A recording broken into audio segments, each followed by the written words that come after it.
Selamat sore anak-anak. Selamat datang di pertemuan laundry untuk hari ini. Jadi di sini kita akan membahas sedikit materi yang di awal pertemuan untuk semester 1 ini.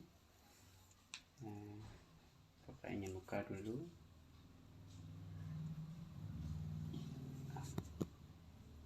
Jadi biar kelihatan sedikit ya. Kita sudah kalian buka materi yang sudah Bapak berikan. Ya, mudah-mudahan sudah ya. Jadi di sini ada materi mengenai laundry yang sudah Bapak berikan di PowerPoint ya. Di PowerPoint dalam bentuk PDF. Jika misalkan kalian ada yang belum bisa membuka PDF tersebut, silahkan download dulu aplikasi WPS Office.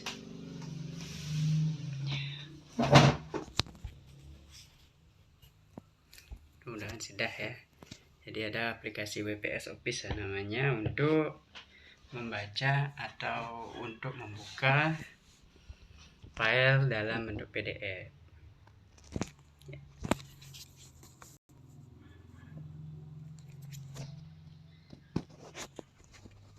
Jadi Bapak ingin siapkan sedikit. Adapun tujuan pembelajaran hari ini, yang pertama itu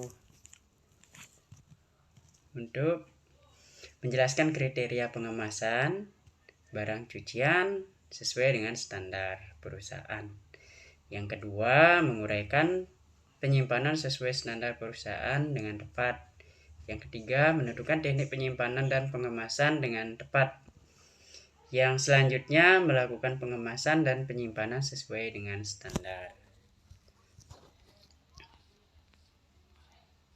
Ya, adapun aspek penilaiannya nanti pasti ada aspek afektif, kognitif, dan psikomotor. Jadi di sini kalian di sini akan lihat bagaimana tingkat kalian dalam mengikuti pembelajaran ini. Mudah-mudahan baik. Kognitif juga pengetahuan kalian, dan psikomotor bagaimana dengan tugas-tugas baik itu praktek dan juga tugas yang tadi diberikan. Nah, adapun di sini yang kita bahas mengenai pengemasan pasti menyangkut tentang finishing ya, menyelesaikan tugas dalam laundry, mencakup pengemasan dan juga penyimpanan. Ya, bisa dilihat, bisa kalian perhatikan dua gambar ini ya, yang bagian atas dan bawah, bagaimana menyimpan, merapikan ya dalam pengemasannya. Terus yang kedua ada juga yang hanya digantung. Yang pertama itu dilipat, ada juga digantung. Tapi kalau kita di rumah pasti lebih banyak melakukan lipatan ya. Tapi di sini kalau kita standar hotel atau standar laundry hotel, biasanya ada yang kemudian digantung, kemudian dibungkus dengan plastik biar dia rapi. Kalau pakaian sejenis ini.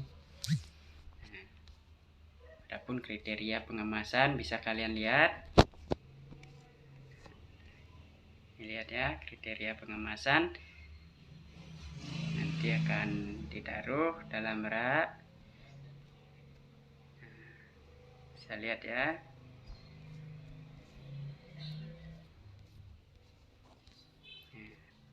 Jika kita jas jenis pakaian seperti jas, jaket atau coach, di sini kerahnya harus tegak dan rapi, tetap dia tegak. Kemudian bagian punggung licin dan halus, harus ini ya. Terus kantong baju harus licin dan tidak ada kotoran.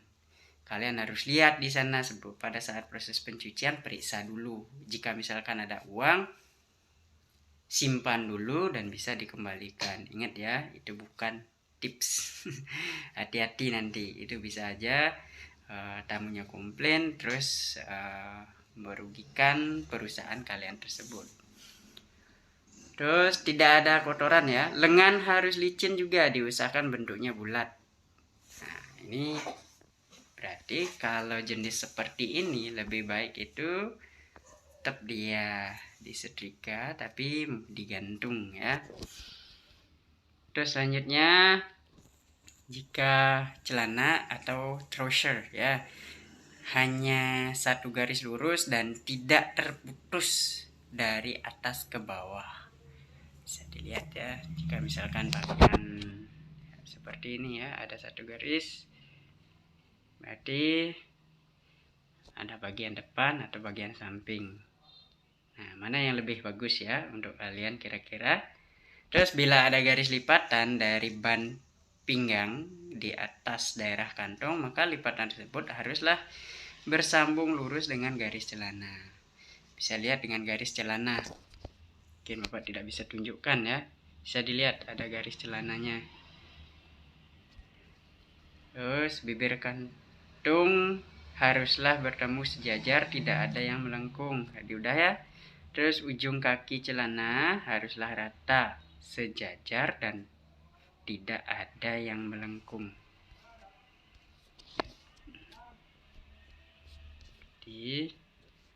Nah, terus untuk pakaian wanita nih, terutama yang perempuan ya, bagi ibu-ibu, hati-hati nih kalau misalkan dalam pengemasan ini tidak bagus.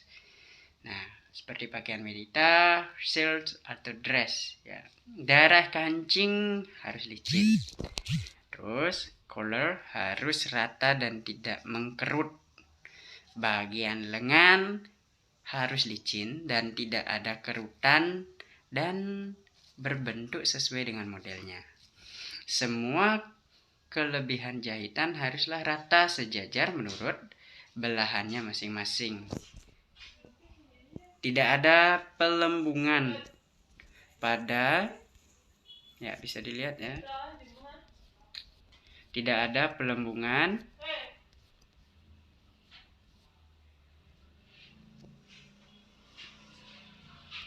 pada bagian bawah pinggang. Terus seluruh pakaian harus rata, lurus dan licin. Bisa dilihat nih. Wow, modelnya siapa yang suka? Ayo. Ya. Ya, ini bentuk shield ya. Kemudian ini kalau jenis dress. Bisa dilihat ini ya. Untuk kemeja atau shirt ya. Seluruh permukaan kemeja harus licin, rata dan tidak ada kerutan. Terlebih bagian collar ya, collar dada. Ya, bagian collar dada ya. Terus dan cut yang terlihat orang. Bagian leher, lengan harus rata. Lihat bagian leher, lengan harus rata, licin dan tidak mengkerut. Pergelangan tangan dan bagian bahu juga harus licin. Kemeja yang sudah disetrika tidak boleh dikancingkan. Kemeja yang sudah disetrika tidak boleh dikancingkan. Nah, mengapa di sini tidak boleh mengkancingkan? Nah, jika misalkan dikancing lagi, dia akan pada saat ini akan menarik dan pada saatnya nanti dia akan menarik sehingga tidak rata atau tidak licin lagi. Terlihat ya.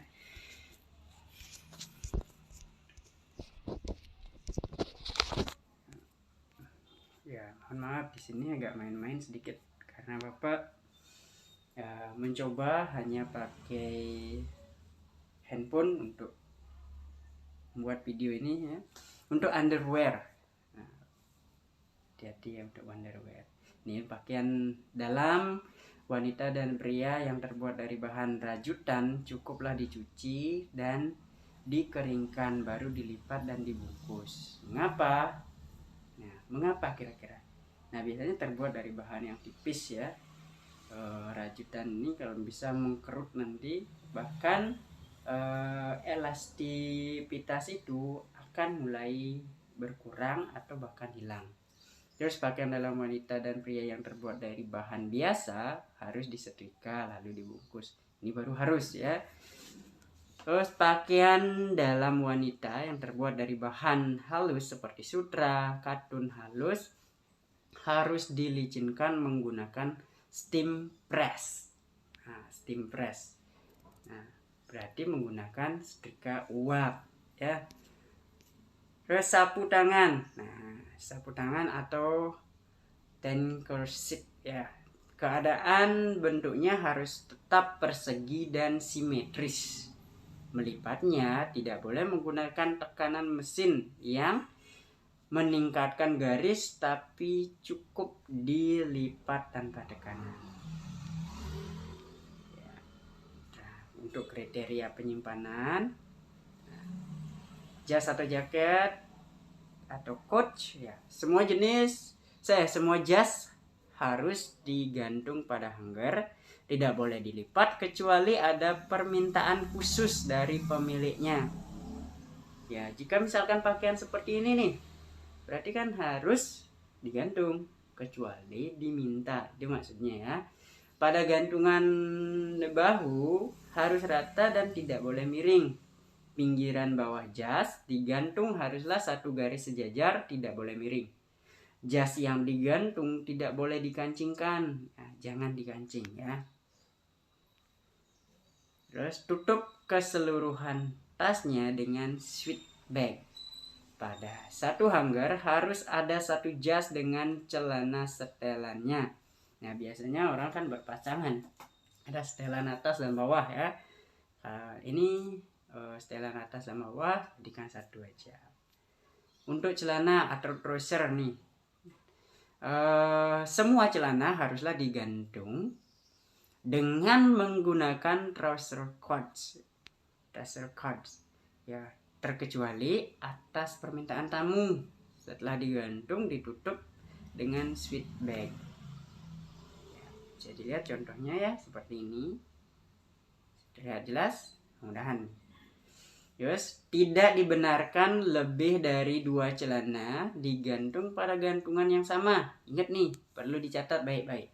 Bila ada gantungan 2 bersamaan haruslah dengan instruksi khusus. Kenapa? Pada saat pengambilannya itu nanti akan sulit dan bisa menyebabkan nanti akan merusak ya. Bukan merusak sih, maksudnya nanti tidak rata atau tidak licin lagi yang lainnya. Terus menggantungkan celana pada gantungan, kaki celana haruslah sejajar lurus ke bawah dan letaknya haruslah seimbang hingga tidak tergelincir ke bawah. Oke, untuk pakaian wanita, heels dan dress atau dress ya. Semua dress harus digantung, tidak boleh menyentuh lantai dan tidak tertekan oleh pakaian-pakaian lain pada rel gantungan. Bisa dilihat ya. Nah, pada gantungan terlebih dahulu harus diberi hanger seal dan tisu paper untuk menjaga body dress ya pada bagian dada. Tutup dengan plastik atau dress bag. Hanya satu dress dalam satu hanger. Nah, ingat, catat baik-baik ya. Hanya satu dress dalam satu hanger. Nah, untuk kemeja atau shirt ya. Kemeja memang bisa digantung, bisa juga dilipat. Nah, kalau digantung gunakan hanger seal dan tutup dengan plastik sweat bag. Nah, kalau dilipat ini coba dilihat. Nah, ada collar band, ada collar board ya. Itu lihat juga. Ini biasanya untuk apa? Untuk menjaga di bagian leher itu biar tetap. Nah, kemudian dimasukkan ke dalam plastik seat bag, dibungkus dengan menggunakan seat shell atau karton ya, seat shell atau karton. Nah, bisa dimengerti kira-kira. Ini collar band ya, ini collar board.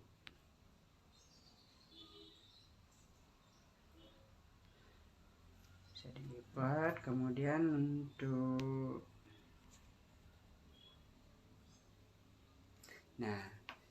sekarang saatnya soal sedikit ya. Urutkan teknik pengemasan dan penyimpanan berikut ini.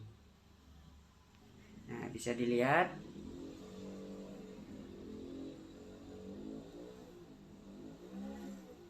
teknik pengemasan dan penyimpanan. Di sini ada beberapa langkah dalam teknik pengemasan. Jadi kalian coba urutkan.